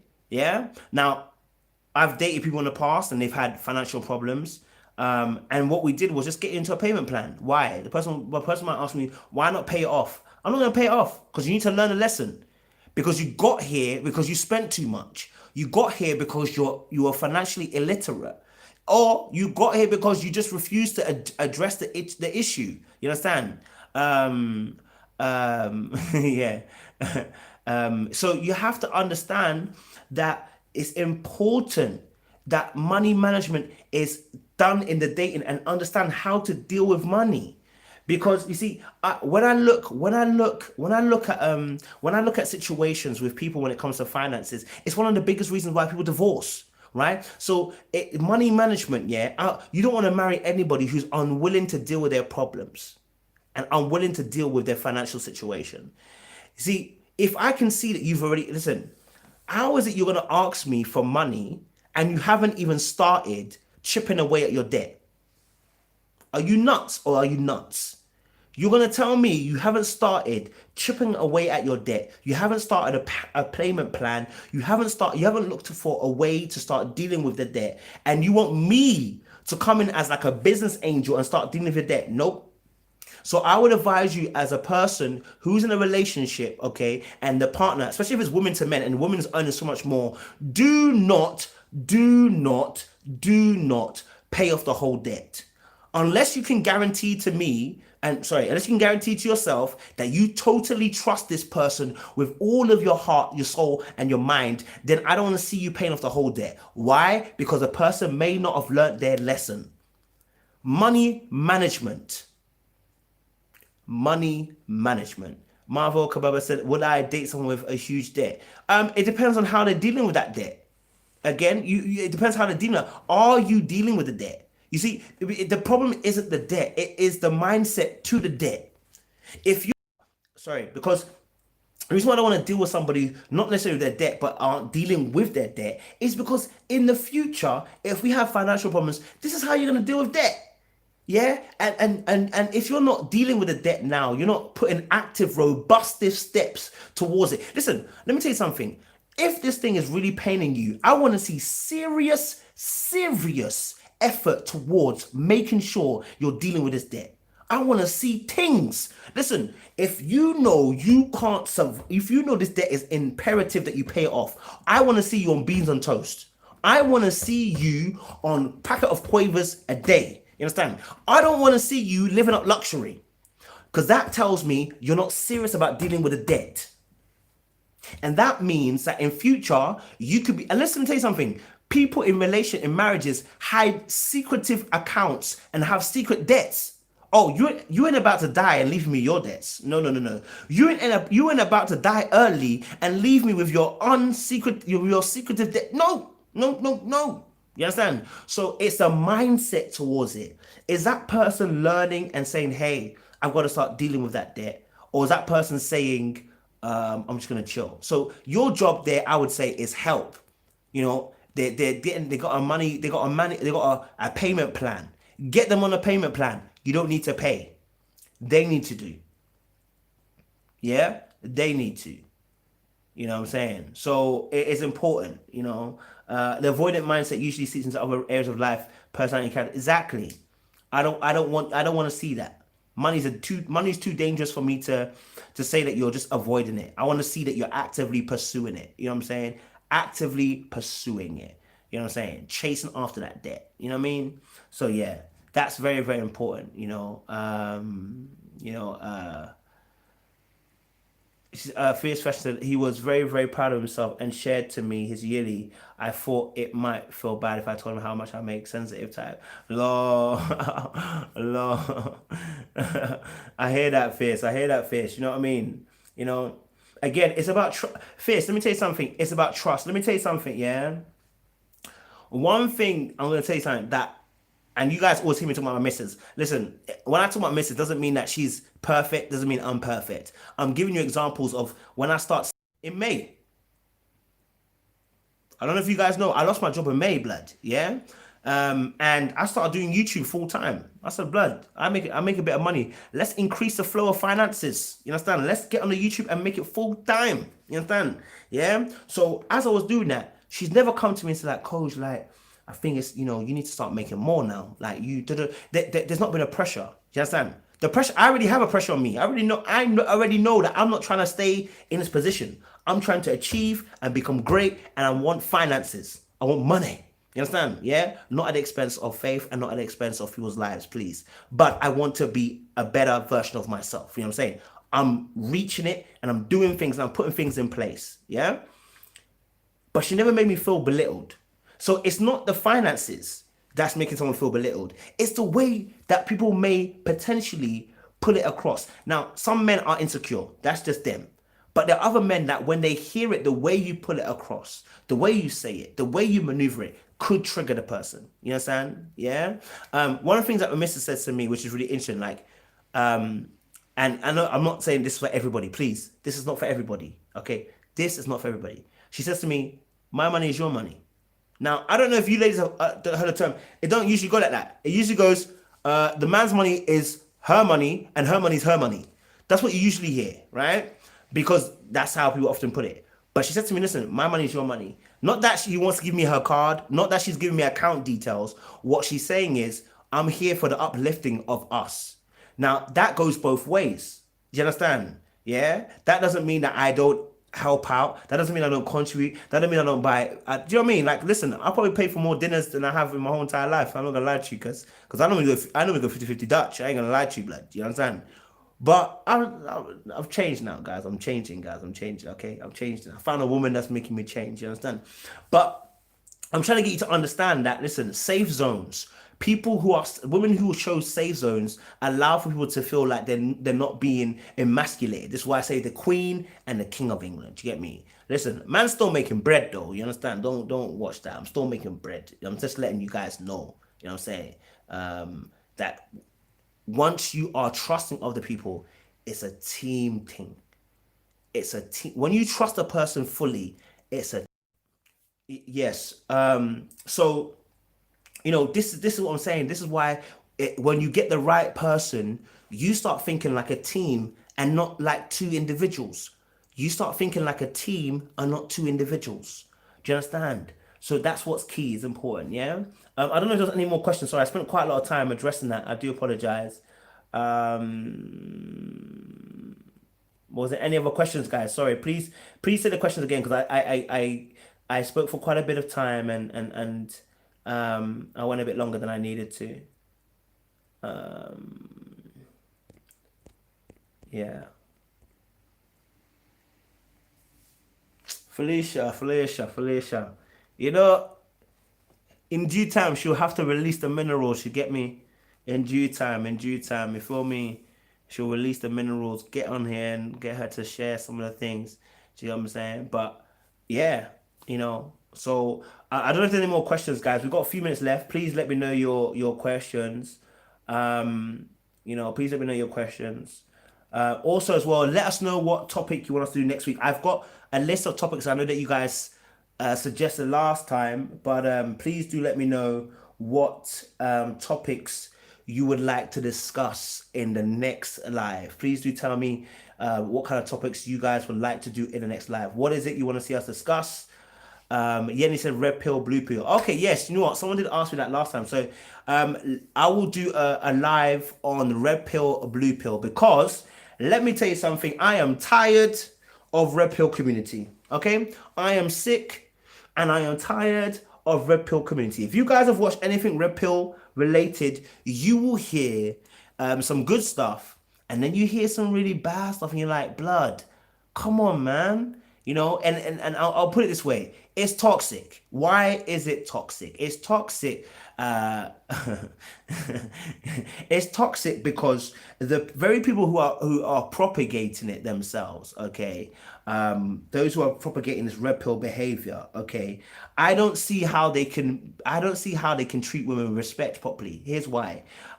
Because if you're dealing with women and saying you're about your purpose, fine, be about your purpose.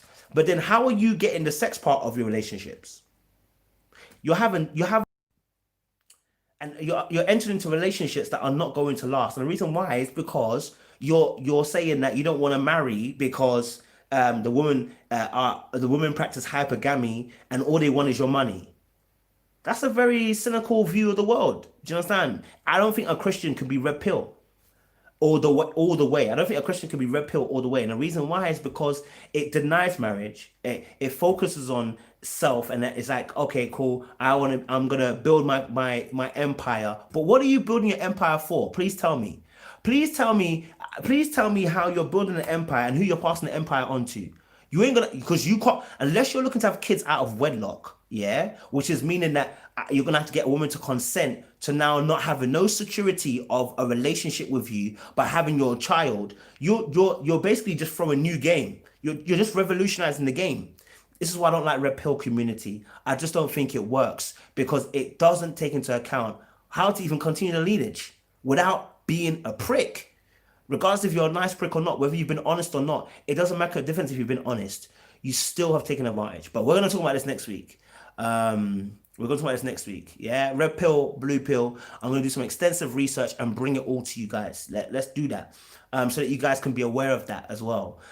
Graciousness says appropriate ways for man to approach a sister in this uncertain time. Yes, you know what? I'll write that down as well, graciousness. So we got that. um, Let me put that in my list. I'll put that in my list. Cha-che, cha-che, cha-che. Just put it on our list. Yeah. All right, cool. Let's talk about it. So you said obviously uh, appropriate ways man them should approach women in church and online. Okay, like it. Like it. We'll talk about that as well. So yeah, next week, guys, we're gonna talk about red pill, blue pill. Wilhelmina, that I've actually got a video coming out soon. So I really wanted to just study on spirituality. I didn't want to do it injustice. So we're gonna be coming with that this week, hopefully. Those. Oh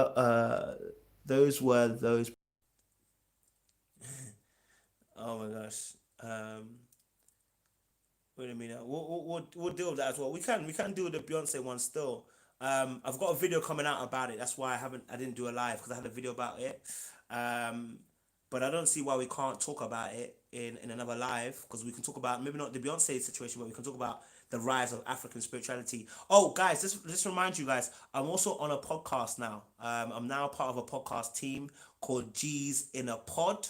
Okay, G's in a pod. So I will put a link on the community page. Okay, for the actual podcast. We actually what I mean, yeah, we spoke about African spirituality. So I'm gonna give the link in the community page for G's in a Pod podcast. And actually we spoke about the African spirituality. How's it spelled, Fiona? It's spelled G and INPOD. So I'll just check it with you. So G's in a pod. Let me see. G's in a podcast.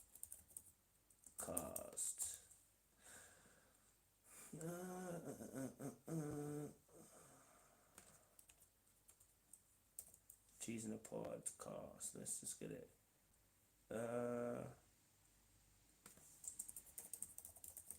Let's see if I can get it. I'm gonna just get it for you guys. 2 secs. Instagram. Okay. I gotta dwell in your presence. Guys, if you follow me on Instagram, I'll also put up the link onto there as well. So I'm gonna put it onto the community page. Um, Fiona, oh, you trying to do a video, Fiona? Yeah. I used to you have to hold at me innit? Hold at me innit? Hit me up on Instagram innit? We can discuss what we can talk about. You get me? I would also, guys, I would love to have maybe like 3 or 4 people who normally watch this live to join me on the live. Yeah, so like we can use like StreamYard Junkie and we can get 3 or 4 people discussing it live and it will go onto YouTube live. So if you are willing participant to have a conversation like that on relationships and stuff like that. If you're willing to have that kind of conversation, willing to be on a live and have a conversation like that, let's get that going, man. You know what I'm saying? Let's get that going. You know what I'm saying? So yeah, guys, we've reached the 2 hour mark. Guys, yes, yeah, we're gonna do some call-ins, man. We are gonna do some call-ins. Yeah, I think StreamYard Junkie will be good. So what I'll do is I think we'll get a topic going and then we'll see how it is. Because I think that would be really good to get people involved. Because like I said, this is YouTube is not just for me. I want to get other people involved. I want to get people on the podcast. I want to get people involved. I want to, you know, oh, yeah, I feel you. I feel you. You got Fat Seven. Ah, that's mad. Um, but yeah, maybe we can do like a Saturday then, Felicia, like doing a group one. So we'll try and work around it. But yeah, we'll try and get some people on and see what we can happen. So yeah, please, let's get that going. You get what I'm saying? Yeah, Aaron B, I appreciate more love. So yeah, guys, I appreciate you. Okay, as I said, I'm gonna send a link onto the page. Please check it out as well, and let's get it going. So guys, stay locked, stay loaded. You got the minerals, and I appreciate you guys for turning up late as always. More love. You gotta dwell, dwell, dwell in your presence. See it, see it.